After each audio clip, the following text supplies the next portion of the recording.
I've been to a lot of places. Mountains, jungles, ancient ruins, chaotic cities. But I have never stood somewhere and felt like I'd left the planet entirely. This is Bolivia. And I have absolutely no idea why more people aren't talking about it. Okay. First things first. La Paz will humble you immediately. And I don't mean that in a poetic way. I mean, you will step off the plane at El Alto Airport, the highest international airport in the world at 4,061 meters, and within about 30 seconds, your body will politely inform you that you have made a terrible mistake. Day 1. Altitude sickness is real. I know everyone says this. I did not take it seriously. Do not be me. Drink the coca tea. Drink all of it. Say yes to every cup the hotel offers you. It tastes like green lawn clippings steeped in warm water, and it is the best thing you will ever drink. Once I could walk without getting dizzy, I hit the streets. La Paz has this incredible density, everything layered on top of everything else. This is the witch's market, and before you ask, yes, those are dried llama fetuses hanging from the stalls. They're used in offerings to Pachamama, Mother Earth. It's a mix of Catholic and indigenous Aymara tradition that's been going on for centuries, and no one here thinks it's remotely strange, which I find deeply refreshing. What I wasn't prepared for was how alive La Paz feels. The streets are chaos in the best possible way. There are minibuses honking, women in bowler hats and multi-layered skirts, they're called colitas, selling everything from phone cases to fresh juice to single cigarettes. Street food vendors with bubbling pots. Music leaking from open doorways. And the food.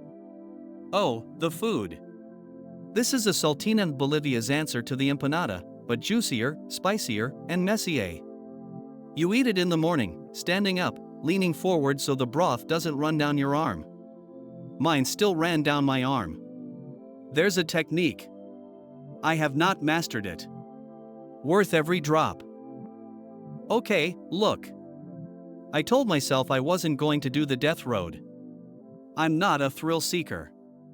I have a very sensible attitude toward my own survival. And then I arrived in La Paz and literally every single traveler at every hostel had either done it or was about to do it. And peer pressure is a powerful force. The official name is the Yungas Road. The unofficial name, which appears on literally every tour operator's sign, is El Camino de la Muerte. The Death Road.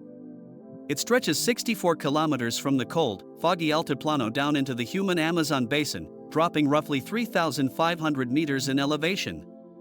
In the 1990s, before a safer road was built, it claimed an estimated 200 to 300 lives per year. Now it's almost exclusively used by cyclists and tourists, which makes it significantly safer. Keyword, significantly. Not completely. There's still a sheer drop of hundreds of meters if you go over the edge. The gravel is loose. The visibility, when the clouds roll in, drops to almost nothing. It was the most exhilarating thing I've ever done in my life. 4 hours. The temperature went from near freezing at the top to warm and tropical at the bottom. My brake hands were cramping. My face was covered in mud. I passed a dozen roadside memorials for people who didn't make it. And at the bottom, there's a little restaurant in the jungle where they serve you lunch and a cold beer, and I have never tasted anything better. Context, people. Context is everything. From La Paz, I took an overnight bus to Uyuni. About 10 hours. Not comfortable. Absolutely worth it.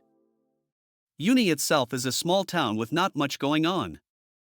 But it's the gateway to one of the most surreal landscapes on Earth, the Salar de Uyuni, the world's largest salt flat. We're talking 10,582 square kilometers of pure white salt crust at an elevation of 3,656 meters.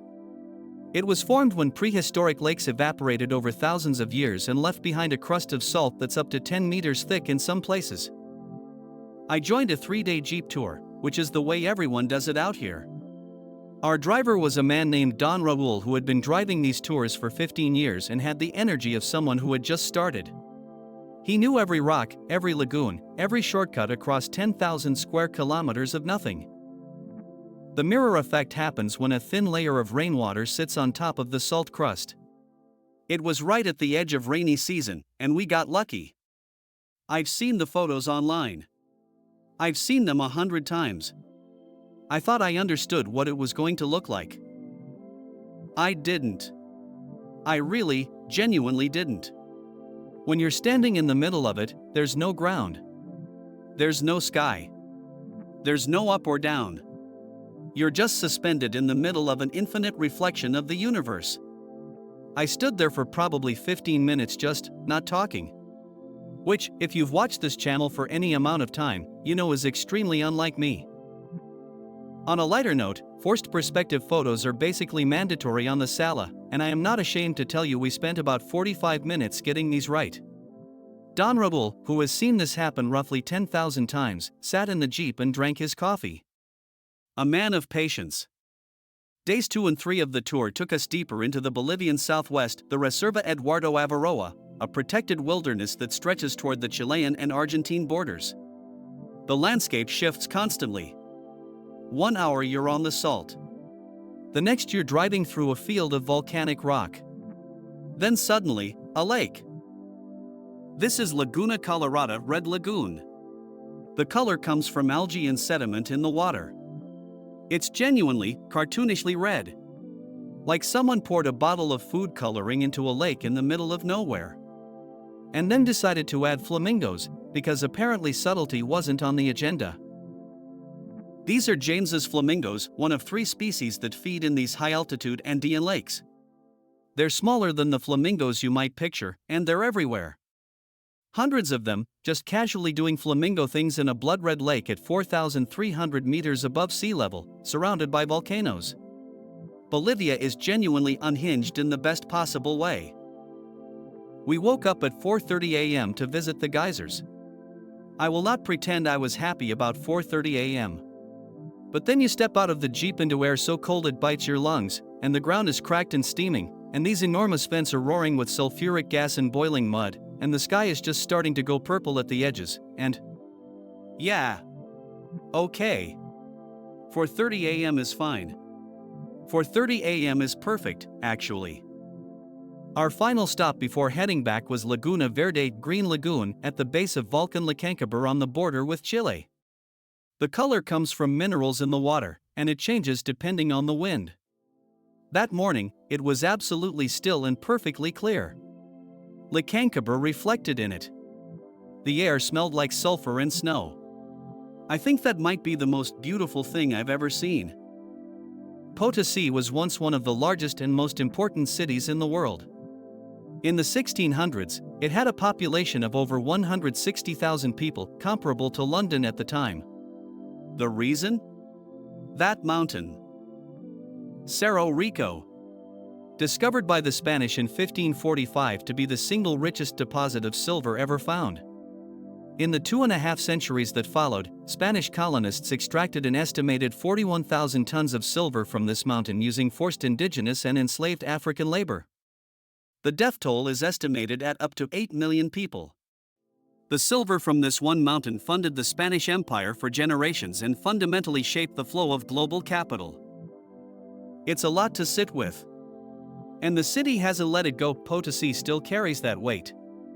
The colonial architecture is stunning. The Plaza 10 de Noviembre is elegant and grand. But there's something heavy in the air here. History is very close to the surface. You can go into the active mines. I want to be upfront, this is one of the more ethically complex tourism experiences out there. The miners work in genuinely dangerous conditions. They have a life expectancy significantly shortened by the dust and the work. The tours exist because the miners want the income from them, and you bring gifts, bags of coca leaves, dynamite sticks you can buy in the market outside, juice, and give them directly to the workers.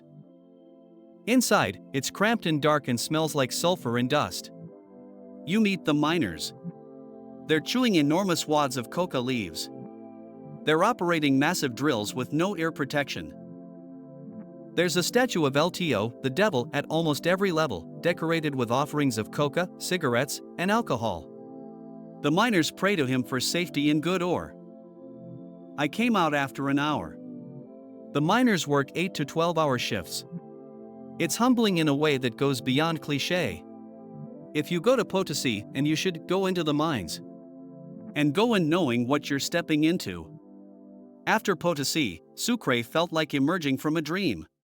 It's called the White City because of the whitewashed colonial buildings that line every street, a UNESCO World Heritage Site. It's also Bolivia's constitutional capital, which confuses people because La Paz is where the government actually operates. Bolivia has two capitals. Classic Bolivia. I spent 2 days here mostly just wandering and eating. The food scene in Sucre is the best I found in Bolivia. There are restaurants that would hold their own in any major city in the world. I had the best saltinas of my entire trip here, from a little spot near the central market that had no name on the door and a queue out to the street. But the most genuinely jaw-dropping thing in Sucre? This. Cal Orco. A limestone cliff about 5 kilometers from the city center that contains the world's largest and most diverse collection of dinosaur footprints. There are over 5,000 individual tracks, representing 294 species. The footprints were created around 68 million years ago when this area was a lakeside, and tectonic activity later pushed the flat ground to nearly vertical, so you're looking up at a cliff face at what was once a flat muddy surface covered in dinosaur prints. They're right there. Just right there. You can stand maybe 30 meters from them. That's a Tyrannosaurus. That one, the long trail of them, that's a baby sauropod following its mother. 68 million years old, in the middle of South America, next to a cement factory. Bolivia, ladies and gentlemen. I've been trying to figure out why Bolivia isn't talked about the way Peru or Colombia or Argentina are. And I've landed on a theory. Bolivia doesn't try to be easy. The altitude gets you. The roads are rough. The infrastructure is patchy. The weather on the salt can turn in an hour. The history is heavy and complicated and doesn't wrap up neatly. It demands something from you. And maybe that's it. The places that ask something of you are the places that give something back. Bolivia gave me back a sense of scale of how small a single human life is against 10,000 years of history, against a mountain that ate millions of people, against a salt flat so large that it throws off satellite calibration. It gave me a red lake full of flamingos and a sky that turned upside down. It gave me saltinas and coca tea and a midnight bus that bounced across the altiplano toward a sunrise I didn't expect. Go to Bolivia. Take the altitude seriously. Drink the tea. Say yes to everything. And go into the mines. I'll see you in the next one.